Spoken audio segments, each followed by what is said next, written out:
Let's get started. Trump's out of here.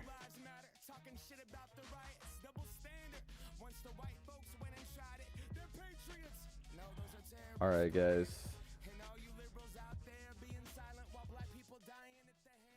Welcome. What's up, YouTube? I'm Trenton McCare. Welcome to the Lean to the Left podcast, Season 1, Episode 1. Podcast where I and future guests talk about local, national politics in an effort to drive the conversation. We want to drive the conversation towards something that helps 99% of Americans, not the 1%. And I believe that has been done through progressive policies. Let's jump into the news for the day so you can get back to yours. And let's start with the big news. What's the big news? The big news is obviously that Joe Biden, that's right, Joseph R. Biden, not Donald Trump, is your president. That's what's important, right? I mean, honestly, it was 4 years of living through some of the worst policies and some of the worst decorum of my life for sure, but the life of, I'm sure, a lot of people around the United States and around the world. You just had 4 years of being worried about what's going to show up on Twitter, whether or not we're going to insult the leader of an authoritarian regime that has nuclear weapons, calling him Little Rocket Man. I just don't see Joe Biden falling into the trap of insulting international leaders or insulting Americans. He is a president that hopefully is working for all Americans, even though I'm not in love with Joseph Biden. I will say that the transfer from Donald Trump to Biden is going to be one of the starkest contrasts I think that we will ever see in politics between two administrations. So everybody just take a deep breath and realize that critically we had not only the presidency, but the House of Representatives as well as the Senate, thanks to a lot of hard work during the special election of the Georgia runoff. And there's a lot to be happy about, right? There's a lot to be hopeful of with the new administration, right? First off, you go from an administration where everybody has some of the exact same policies, right? You go from an administration where everybody looks the same, everybody acts the same, to an administration and everybody responds the same. Under Donald Trump, everybody was a yes man, right? Now you have Joseph Biden's administration that not only looks starkly different, right? A cast of people of all different backgrounds, right? We can go through some of them here.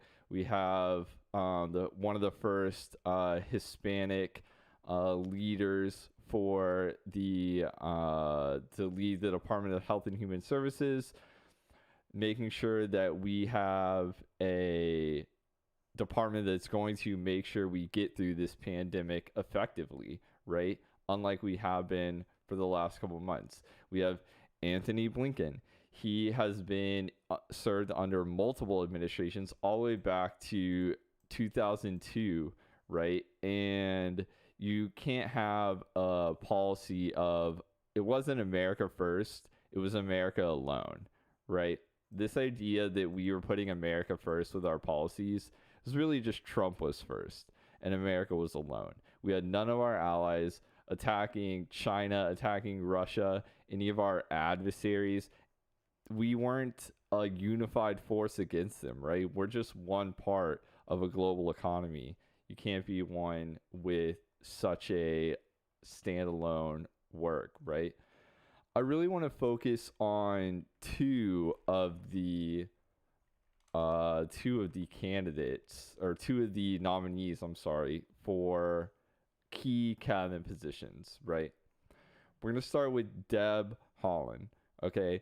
Deb has been a climate activist for her whole life, for sure. I've done a lot of research on her, and she is going to be, I think, a great lead for the Secretary of the Interior, which is really a critical role.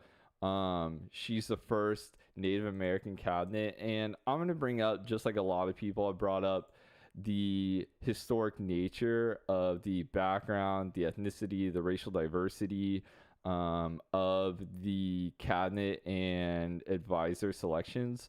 But above all that, notice that all these people are qualified, right?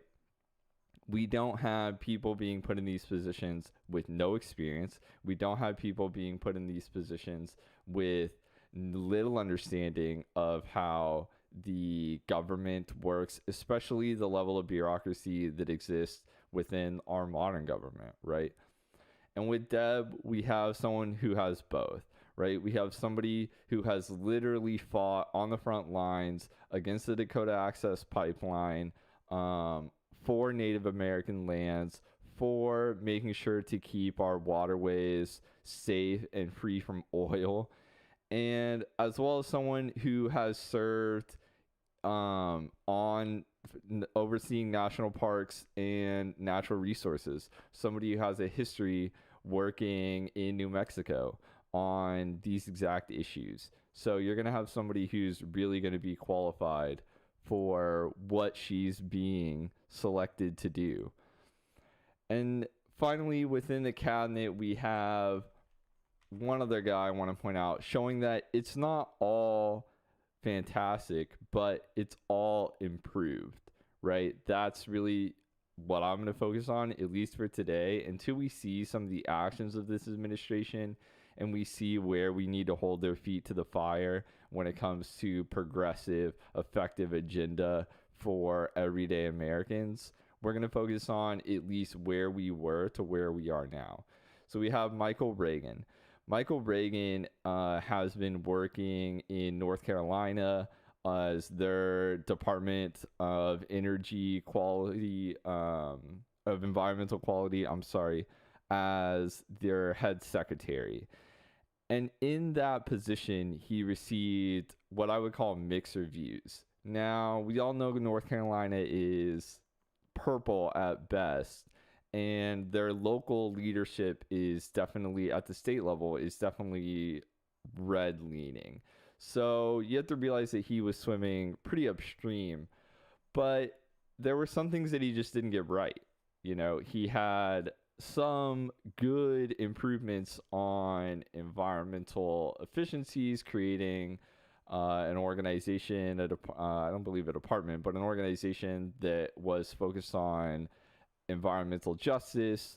Those are fantastic issues. But he also issued additional air permits to hugely polluting companies and factory farms.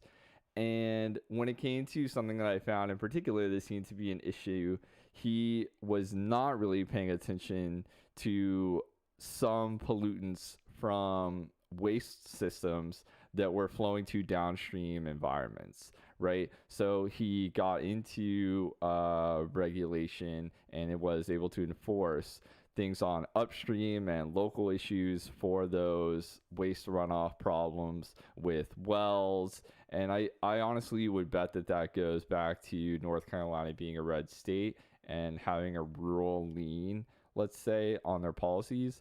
But then when it came to the downstream flow for 750,000 residents, there was no regulation, no limit to what kind of parts per million of fluoridic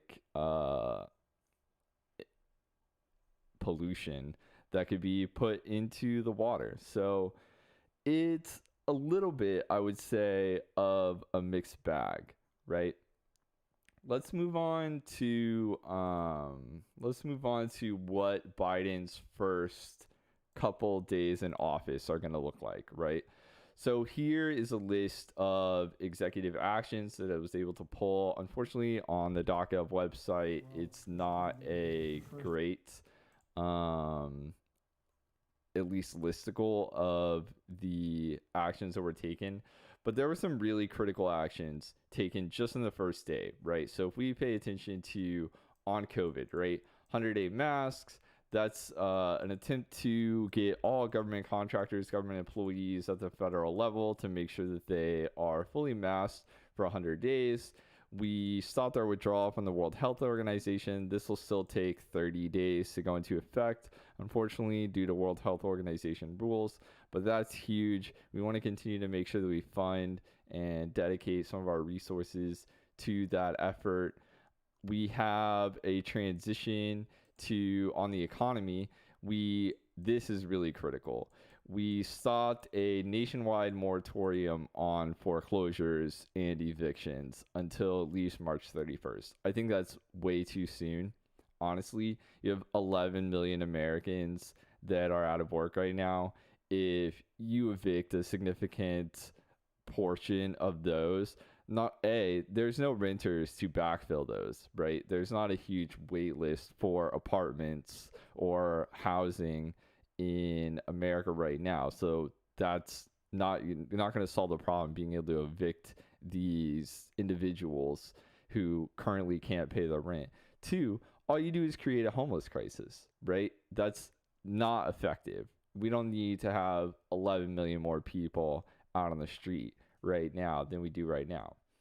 Environmentally, we rejoined the Paris Climate Accord. We canceled the Keystone Pipeline. From an equity standpoint, we rescinded this 1776 commission. It came out a couple days right before the departure of Trump, and was honestly a pretty racist rendition of our history. Yeah, the census where Donald Trump was attempting to hurt southern states, really, if I'm being honest, but any states with a high undocumented citizen population, where states like Texas, California, New Mexico, Arizona would be devastated by the effect of not having all of their population counted in the census, which is how it's been done since the very first census. On immigration, this is where there is probably the most concern for Biden's position. You have a history within the Obama-Biden administration of him being pretty ineffective when it comes to implementing a new immigration policy, but he was able to halt the immigration enforcement expansion within the United States. He stopped the border wall construction, which is just a waste of money. We should not be using national emergency funds to pay for the border wall, and instead should probably dedicate that towards vaccine distribution and additional PPE for schools, let's say, instead of a useless border wall. Finally, we have the regulatory review, which is great. This is so that now anybody who is working in the department needs to reveal if they're getting some sort of funding from outside sources. So these are all really good, right? None of these are bad, but none of these are necessarily progressive, right? The most progressive one is probably, I would say, the pause on student loan payments. Though if you want to take a progressive position, eliminating student loans is a pretty ubiquitous one. And then you have the foreclosures, right? So those are great, honestly. He's doing great things. He's got a bigger 10-day plan. We're going to wait and see how much of that he's able to get done between all the other things that he's juggling, how behind the transition is from the standpoint of Donald Trump resisting the initial transition. And the last thing I'll say that Joe Biden is giving me some hope on is the lack of deficit hawk conversation, right? We don't need to be talking about the deficit. We don't need to be talking about how Americans need to, worry about having a balanced budget. Let's take a look at this right here. All right. This is a couple decades now of deficit spending. And let's pay attention to whether or not the blue or the red categories seem to be more on the increase in deficit spending, right? So you have just decades of Reagan, Bush, Trump, and then you have Obama and Clinton and Carter making sure that we have a more balanced budget. And so it's absolutely ridiculous that we have a situation where the Republicans have just latched onto this narrative that every time they're not in power, we need to be conscious about the federal spending. And every time that they're in power, the federal spending goes out the window. We can cut taxes for all the rich and wealthy people and corporations that we want, and that all the growth that will be created will end up making up for this budget shortfall. But of course, that never comes through, and the American people are left holding the bag for whatever budget shortfall is resulting from that. All right, so next we are going to move on. We're going to change topics. We've covered the Biden transition so far. That's what I've seen. It's looking positive, but we got to keep holding his feet to the fire. We can't let him get complacent. We can't let him stall change for the sake of working with Republicans, which is not going to happen. We need to make sure that he stays on his agenda. Next, we're going to talk about something that was the good. Now we're going to talk about the bad. The bad is the impeachment, right?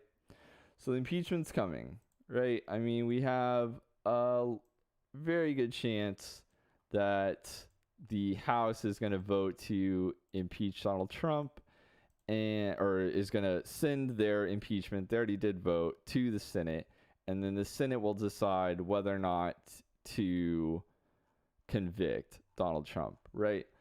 So last time this happened, it was a real cluster, right? You had dozens and dozens of sessions. You had all these lawyers and witnesses and back and forth on the Mueller investigation and Russia, and was it about a perfect phone call or was it about emails? And it was a mess. This time, luckily, the resolution is 4 pages, right? So it's great. I'm not going to read all of this, but suffice it to say that the House basically said, we're impeaching Donald for high crimes and misdemeanors, and what those are is incitement of insurrection, right? What is insurrection? Insurrection is when you attempt to prevent the government from doing what it's supposed to be doing, right? So in this case, it was certifying the electors from all the states and officially declaring Joseph Biden the winner of the election, right? And that process was obviously interrupted by what I would call a terrorist attack. I think that's what everybody should call it, right? That's what it was. It was a terrorist attack. It was an attack on our democracy, and it was an attack on Congress, right? And that attack was in an attempt to stop the certification of the election, right? And so the only question that's going to be here, well, other than what Trump's going to throw at the wall to see what sticks, but the real question, I think, is whether or not Trump incited it, right? There's a lot of evidence. There's a lot of videos of the idea that he did, but he did it in a very mob boss way, right? He would say, well, I really need you to do this. He wasn't holding a gun to your head, but bad things would happen if you didn't. It wouldn't be good. It would be bad.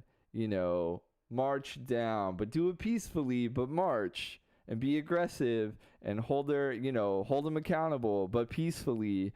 So there's a lot of slimy ways that he may be able to wiggle out of this one. The other way that I've been hearing that he might try, and we should not listen to this, is the idea that Donald Trump can't be impeached because he's not in office anymore, okay? And here's why we really can't listen to that, okay? Is that there is a lot that presidents get when they're out of office. Okay. So they get, first off, they get Secret Service protection forever. Okay. They have a travel expense and 2 staff members for $1 million annually, and Melania gets $500,000 in travel and security. And if you think Donald Trump isn't offsetting his cost, even though he's a billionaire, with this $1.5 million a year between him and his wife, and I'm sure he'll figure out a way to try to get Ivanka and Jared something. Then you get health benefits, something that literally every American should get, right? It's ridiculous that Donald Trump survived COVID because he got health care that I paid for, but I can't get government health care. Funerals, that's not really that important. Secret Service protection, I mean, that would probably be fine. I don't know that I don't want him murdered or assassinated, but just the idea that he's going to continue to have to house them at Mar-a-Lago. He's probably going to make them sleep at Mar-a-Lago and overcharge them, just like he's been doing for the last couple decades. So, you know, all the presidents use this. It's common. It's not a problem. But Donald Trump doesn't need it and really doesn't deserve it, if I'm being honest. So you have that. And then the other thing that impeachment does is it prevents him from being able to run again, right? That would be great. I don't want to deal with him running. You don't want to deal with him running. Why would we deal with that? So who's on board? We got Mitch McConnell, right? Mitch McConnell said, quote, I'm going to read it out. The mob was fed lies. They're provoked by a president and other powerful people. They use fear and violence to stop specific proceeding in the first branch of the federal government, which they did not like, right? But where did this lie come from? Who perpetuated this lie, right? Did this lie come out of nowhere? Did it come out of left field? Or was this lie being actively held up by not just Fox News, but also over 100 representatives, as well as a half dozen senators? Josh Hawley, Ted Cruz, absolutely ridiculous, right? And let's just take a quick look at some of the hypocrisy of this lie that's been told. To rig a national election. They are handled at the local level. So what's going to happen is they're going to have their recount. And then let's just hope they accept that Donald Trump was elected. The big question. So it's doozy, right? It's a rigged election. Can't be a rigged election in 2016. Trump won. The question is whether or not this is so widespread, and Brian, you used that word a moment ago, widespread, to overturn an entire election. Hillary Clinton's campaign said it wasn't. It wasn't. Everybody agrees it wasn't. Everybody who represents every single one of those states, as far as the people who were in charge of the election itself, including a bunch of Republicans in Georgia, in Pennsylvania, in Wisconsin, ones where Republicans are in charge of the state, agree that it wasn't rigged. it is supporting recount efforts that are led by Green Party candidate Jill Stein. Now, this is insanity. It's all about trying to undermine a Democratic election and, of course, Donald Trump's decisive victory. We would never want to do that. Proof of voter fraud or any wrongdoing. Democrats, they just want to try and block any and all audit of what are now growing examples and, frankly, that's not true. Every contested state was audited. Georgia was audited twice. Pennsylvania was audited. Wisconsin was audited. Michigan was audited. Like, you audit the elections. Almost every single state, if not everyone, has paper ballots that are left. So they get audited. They get double checked. Brian Kemp and his Secretary of State said there was a 0.0002% difference between the hand-checked audit and the machine-counted one. Ballot irregularities and outright illegality. So the idea is that Russia somehow got into the software that runs the voting machines and manipulated the results. Is there any evidence that's true? I mean, I'm not. And Sidney Powell went from, it started with Venezuela, and then it went to Germany, and then it went to Spain, and then it went to Italy.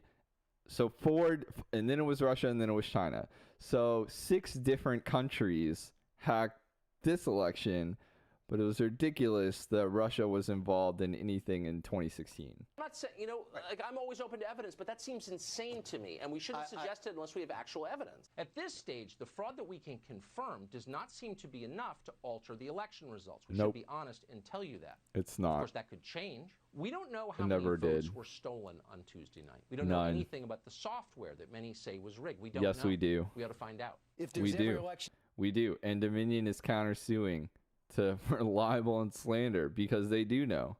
and it doesn't need a recount, it is this one. What about the arrogance of people saying the president can't get a recount or can't look into allegations? Somehow Donald Trump was not the duly elected president of the United States. This is all a distraction. In closer, particularly contentious races, Democrats, more so than Republicans, seem to have a problem conceding defeat. I love these legal challenges because we have to get to the bottom of all of this and expose fraud where it occurred. Where fraud is occurring is on Fox News and what they're saying to their people. That's why I'm having this podcast, is to show what are we actually talking about. We don't need to see difference between Fox News and CNN. We can see it for ourselves, right? So the key now, I think, is whether or not Democrats should go forward, right? Should it be a progressive platform to go forward with impeachment? And I think that really, unfortunately, we do need to go forward, right? Just from the standpoint of, you can't have a president who thinks just because he's out of office that he can't be tried in the Senate for impeachment. That just opens up Pandora's box for, in 4 years or 8 years or 16 years, to have a president who's about to leave office who thinks, as Nancy Pelosi put it, a get out of jail free card. But unfortunately, what we really need to do is continue to win elections, right? It really doesn't, it's not going to matter what's going to happen if Donald Trump won again or if he runs again, if we smash him in the next election, right? And so in order to do that, we need an agenda and a policy and progress on making Americans' lives better. And impeachment doesn't do that, right? So an impeachment is a waste, unfortunately, when it comes to just making people's lives better. All right, our third and last topic for today is going to be just a introduction to, or a reintroduction, I guess, so where we're at with COVID, right, with COVID-19. Unfortunately, we just passed 400,000 deaths, right? That's insanely too many, right? It's more than every other country per capita, basically, that's doing anything about the coronavirus. It's hundreds of times more per capita than the countries that are doing the best, like New Zealand, Australia, some Southeast Asian countries, South Korea. And really, I'm just hoping that Biden is able to convince a huge majority of America that we need to pay attention, right? We need to wear masks. We need to socially distance. It's looking good, right? If we look at the COVID data, COVID numbers from the last couple days, right, it is starting to tail down, right? I think it's pretty clear that this bump is from Thanksgiving, right? You have, I'm sorry, let me go to all, right? You have this bump, which is clear from Thanksgiving. You have this bump, which is pretty clearly from Christmas.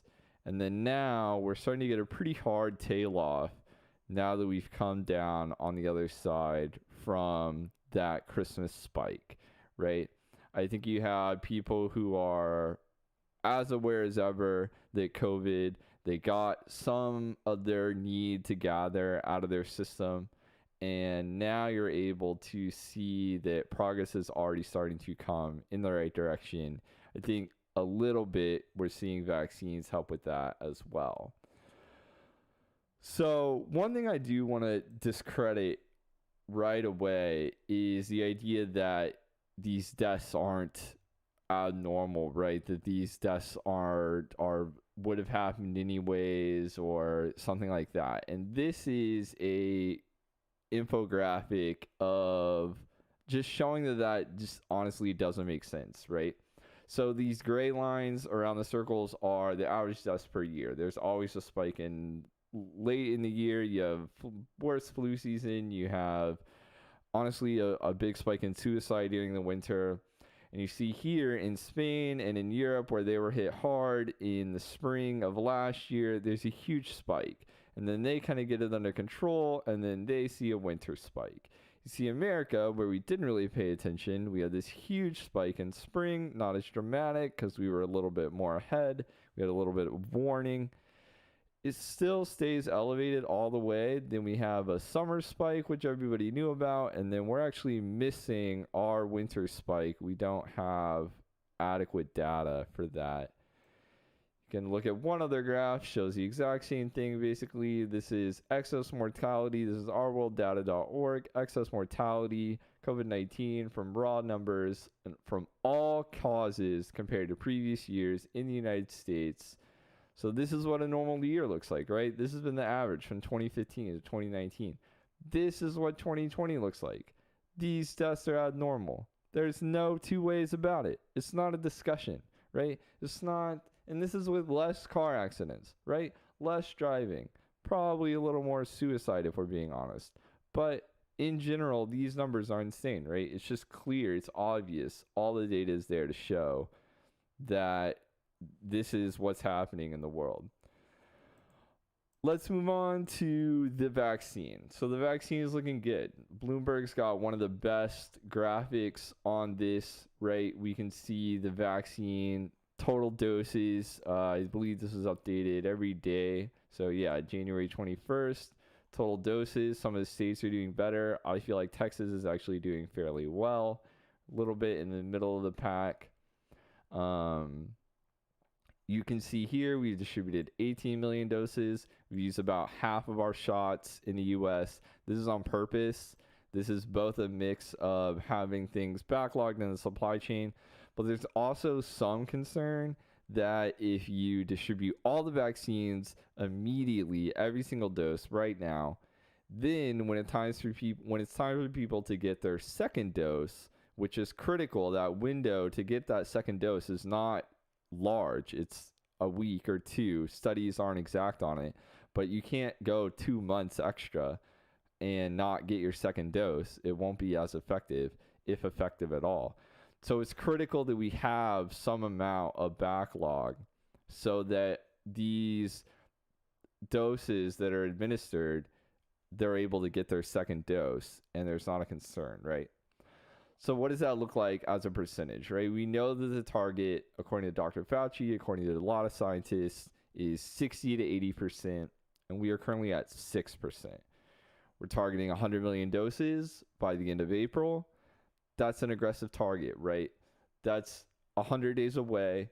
We're trying to get to 100 million doses. The vaccine has been out for over 2 months now, right? Almost all December, all January, and we're only at 18. So that's 20 million in 60 days. We're trying to get another 80 million in 100 days, right? So we really have to ramp up when it comes to the distribution, and I hope that that continues with more locations, more rural locations, more locations in underprivileged areas, which is something that I know that Dallas has been fighting for, which unfortunately our mayor has been preventing some additional locations.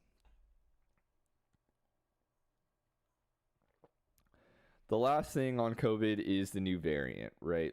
So the new variant is not something to sneeze at, right? When it comes to make a pun, when it comes to COVID, right? This is the detail within these New York Times articles on this are honestly a little above my head when it comes to the medical specific differences between the variations. But the key is, and I don't know that I'm going to be able to find it right now, is the infection rate of this new virus. So Like I said, unfortunately, I can't find it right now, but I have it written down. It's 50% additional spread, right? So for every person, if right now in the United States, 3 people are getting infected, for every person that's infected, that means, or 4 people, that means that 6 people would be get infected if it was a B.1.1.7 variant, right? So that's a huge spike because those 6 people also infect 6 people, right? So it's not like we go from 200,000 cases a day to 300,000 cases today. This has a possibility of going from 200,000 cases a day to 2 million cases a day, right? Because of the ramp that's associated with a 50% more infectious virus. So what does that mean, right? It just means that we need to get the vaccine out faster. We need to try as best as possible to follow all CDC and administration guidelines on masking, on social distancing, making sure that you're washing your hands, making sure that you're being as safe as possible whenever you're out and about in the city, buying groceries, doing whatever you need to do. So the last thing we're going to do is going to be a weekly trend, right? We are going to, you can't quite see, this is a debunk wheel. You can only see a little over half of it, but this wheel has a number of conspiracies on it, right? So what are some good ones? We have Chinese Communist Party rigged the election, microchips in the COVID vaccine, sea level is not rising. We have Georgia counted hidden ballots. Joe Biden is a socialist, right? We have a number of different conspiracy theories that are out there. QAnon's on here as well, one of my favorites. I'm hoping we get that one today, but let's see. We're going to debunk one today. Joe Biden is a socialist, right? That's the easy one. So we're just going to debunk this live right now, right? We're going to go, is Joe Biden a socialist? So here we go. We got Washington Post. Start with that one. Can't go there. I need a subscription. So Joe Biden, Democrats are too cozy with socialism, right? So Joe Biden is not a socialist, but he's cozy with too many of them, right? By socialist, so first off, this person already thinks that Democrats are too cozy with socialism, which I think is ridiculous. We're not even close. There are a whole bunch of countries in the United Kingdom, in Germany, in Italy, and a whole bunch of European nations that have an actual socialist party with some power. And in America, we don't have any, right? We have Bernie Sanders, the only declared Democratic Socialist in a high nationally elected office.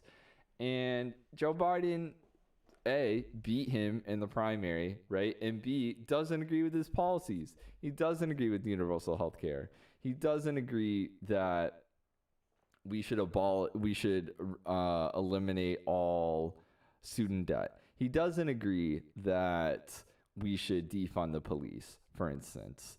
And so all of those positions are positions, right, that a socialist might have, right? So we have PolitiFact, right? So we have I beat the socialist, right? So that's Bernie Sanders, which, again, I wouldn't consider Bernie Sanders a socialist, but he calls himself a democratic socialist, and that's what he attempts to do, right? So look at his career, his whole career, right? So let's take a look at that, right? What are Biden's biggest accomplishments? Right, so list of Joe Biden's major accomplishments. So as vice president, he oversaw the Recovery Act. He negotiated a budget act. He supported NATO. He supported protecting our children. He co-authored the crime bill, right? A negative one. He blocked Jeff Sessions from becoming a judge. You know, these are just not socialist policies, right? What is a European socialist platform? Let's look one up. And we'll see if that's what they look like, right? Party of European Socialists, right? European Parliament. There's a decent amount, right? So this is a real party. 2010. Let's see if we can find some other platforms. Not finding it. So let's look up. I did the same. Okay. Party of European Socialists. So we got policies. What do they look like? So they everyone needs to be in a union, right? Literally, let's see.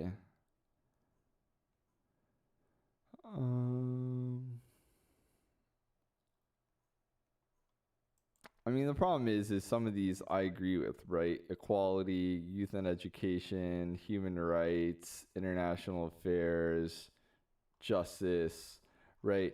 But when you're a socialist, right, it's about people owning parts of the government, right? People owning parts of private industry, people owning, you know, it's a universal, more equitable, you know, position, and that's just not Joe Biden, unfortunately. And so Joe Biden is not a socialist. I mean, we can find it right here.